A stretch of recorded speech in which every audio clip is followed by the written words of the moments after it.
Yo à tous, c'est Goji et on se retrouve aujourd'hui pour la review du chapitre 1009 de One Piece. Aujourd'hui signe officiellement le 100e chapitre de l'arc de Wano Kuni, plus que 2 et cet arc devient officiellement le plus long de One Piece devant Dressrosa. Merci à vous d'avoir suivi cette aventure avec moi et de continuer à le faire, on a encore beaucoup de choses à vivre ensemble. Notamment aujourd'hui avec ce chapitre particulièrement mouvementé, bien qu'assez simple, que nous allons entièrement analyser ensemble. Comme d'habitude, n'oubliez pas le petit like et le petit abonnement qui fait plaisir et préparez-vous pour cette review aux portes des enfers. Alors qu'Orochi venait tout juste de réapparaître après plusieurs chapitres sans avoir donné signe de vie, il semble que ce soit à nouveau la fin pour lui. Après avoir tenté de s'échapper d'Onigashima en feu, sa fuite sera interrompue par une rencontre fortuite avec les fourreaux rouges. Une rencontre que Fukurokuju ne verra pas d'un bon œil et ira même jusqu'à suggérer à Orochi de prendre la fuite, les fourreaux ne sachant pas qu'il a déjà subi une mort. Nous savons au fond de nous à quel point cette scène entre eux est lourde de sens mais aussi de toutes les émotions possibles. La haine, la peine, les remords, même si l'ennemi principal de cet arc est indéniablement Kaido, Orochi a été celui qu'Oda nous a appris à détester en premier. D'un autre côté, la colère des fourreaux rouges n'a jamais été réellement entièrement redirigée vers lui. Leur ennemi principal reste Kaido car c'est grâce à sa puissance qu'Orochi a conquis Wano Kuni. Quoi qu'il en soit, Orochi prend tout son courage, lui pourtant terrifié par les samouraïs d'Oden et la prophétie de Toki sur leur terrible vengeance qu'ils prendront 20 ans plus tard. Utilisant son Zoan mythique pour se transformer en un terrible dragon, il fait désormais face à ses fourreaux, blessé et est déterminé à en finir aujourd'hui. Mais Orochi semble avoir oublié ses propres mots. Ces mots de l'époque alertant ses sujets de ne pas sous-estimer les fourreaux, leur volonté, ainsi que leur puissance. Sa confiance causera à nouveau sa perte et les 8 samouraïs, tous ensemble, attaquent et découpent chacun une des 8 têtes du dragon mythique se dressant devant eux. Une magnifique scène donnant presque cette impression de signer la fin de Wano Kuni, comme si la vengeance des samouraïs était enfin complétée. Il ne restera plus que Fukurokuju, assistant impuissant à cette scène, qui trouvera Reizo comme adversaire final.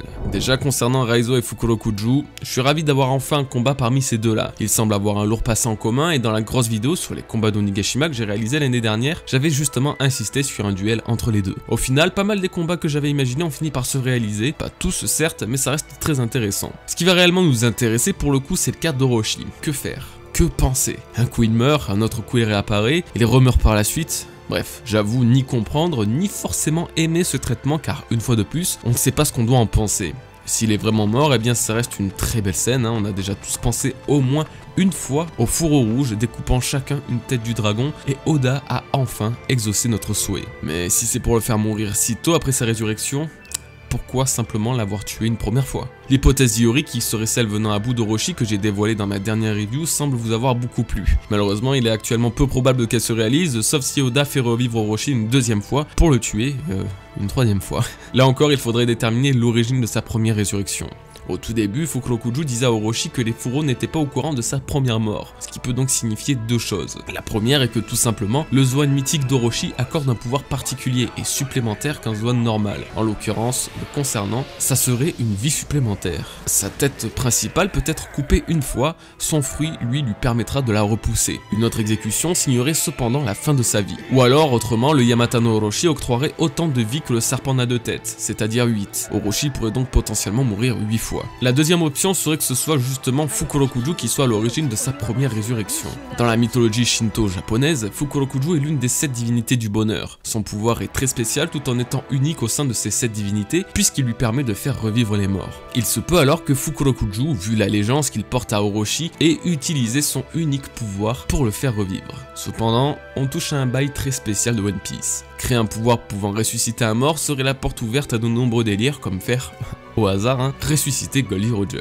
Ça n'arrivera sans doute pas, mais c'est un risque qui, je pense, ne sera pas pris par Oda. Donc le Zoan mythique d'Orochi est sans l'ombre d'un doute la raison de sa résurrection. Reste désormais à savoir si elle lui permet de sortir de cette situation plutôt délicate dans laquelle il se trouve aujourd'hui. Autre chose, si Orochi est réellement mort, alors son fruit du démon est censé réapparaître. Nous l'avons vu durant l'arc de Punk Hazard, et dans lequel nous avons pu assister pour la toute première fois à la résurrection d'un fruit du démon.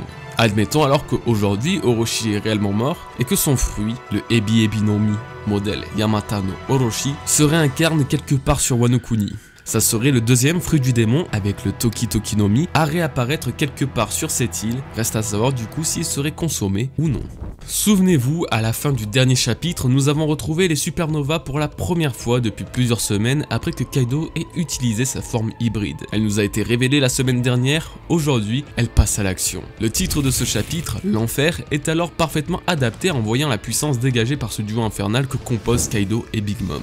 Dans le dernier chapitre, les supernovas étaient face à un dilemme, vaincre Kaido avec Big Mom est impossible, alors comment les séparer? Si on se posait la question, non, l'eau ne peut décemment pas bouger Big Mom avec son fruit du démon à cause du haki bien trop puissant de l'empereur. Et cette simple phrase répond à des années d'interrogation sur le rapport que la puissance a sur les pouvoirs des fruits du démon. Sugar ne pourrait alors pas transformer en jouet Kaido par exemple car son haki serait trop puissant. Un personnage faible, même avec un fruit du démon surpuissant, ne pourrait donc pas avoir un effet sur un monstre au haki surdéveloppé et c'est une très bonne précision qu'on a là aujourd'hui. Passons aux choses sérieuses. Big Mom et Kaido attaquent. Ils décident à nouveau de finir les supernovas en un seul coup. Les deux empereurs se préparent alors pour la première fois dans toute l'histoire de One Piece à attaquer ensemble le même adversaire. En prenant la pause, ils dévoilent toute leur puissance avec la super attaque combinée Hakai, bien trop rapide pour être esquivée. Les supernovas n'ont pas le temps et ne peuvent rien faire. Heureusement, c'était sans compter sur l'intervention de Zoro qui bloquera l'attaque pendant une seule seconde, déterminante, permettant aux autres d'esquiver et de s'enfuir. Lui-même se verra être sauvé in extremis par Trafalgar Law, esquivant l'impact final de cette attaque dévastatrice, ayant détruit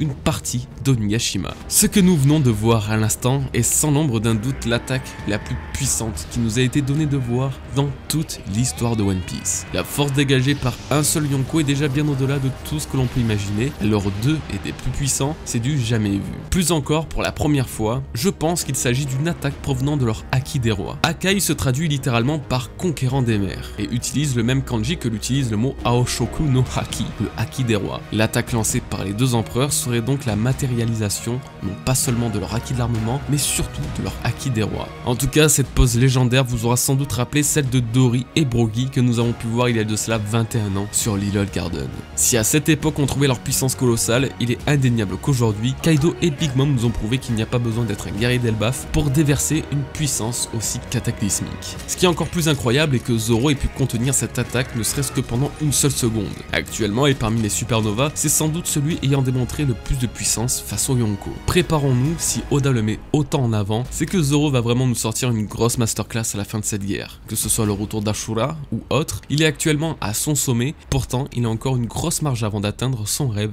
et de battre Mihawk. En reprenant l'action, c'est au tour de Luffy de profiter de la brèche ouverte par son vice-capitaine. Il fonce vers Kaido en s'apprêtant à l'attaquer avec son Gomu Gomu no Red Hawk, mais pour la première fois depuis le début du combat, l'empereur esquive.